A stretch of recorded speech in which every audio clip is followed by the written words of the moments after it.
কৃষি গল্পের পক্ষ থেকে আন্তরিক সালাম অভিনন্দন। আমি আপনাদের মাঝে আবারও নিয়ে হাজির হলাম 12 কুল।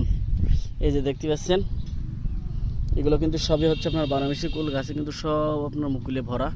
প্রত্যেকটা গাছে কিন্তু এই দেখেন, প্রত্যেকটা গাছে কিন্তু সবই আপনার মুকুলে ভরা। আপনারা চাইলে কিন্তু হচ্ছে আপনারা এগুলো নিয়ে বাণিজ্যিকভাবে চাষ করতে পারেন, বাসার ছাদেও রোপণ করতে পারেন। কারণ হচ্ছে ভাবিরা কিন্তু হচ্ছে টক মিষ্টি কুল হচ্ছে অধিক পরিমাণ পছন্দ করে থাকে।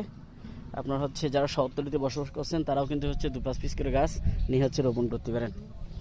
তাই যে সকল ভাইরা হচ্ছে গাছগুলো নিতে চান, আমার স্ক্রিনে নাম্বার যোগাযোগ করলেই আপনারা কিন্তু 64টা জেলায় গাছগুলো কিন্তু পেয়ে যাচ্ছেন। তাই এখনই আমার স্ক্রিনে নাম্বারে যোগাযোগ করুন। 64টা জেলায় গাছগুলো সংগ্রহ করুন। এইখানে যা দেখছেন এগুলো কিন্তু সবই হচ্ছে আপনার কুলের চারা। এই যা দেখছেন এর সবই কিন্তু কুলের চারা। তো এইগুলো কিন্তু হচ্ছে নিয়ে আপনারা বাণিজ্যিকভাবে চাষ করতে পারেন। তাই যে সকল ভাইরা হচ্ছে গাছগুলো নিতে চান, আমার স্ক্রিনে নাম্বারে যোগাযোগ করুন। 64টা জেলায় আপনার গাছগুলো সংগ্রহ করুন আর আমার চ্যানেলটা বেশি বেশি পরিমাণে সাবস্ক্রাইব করুন।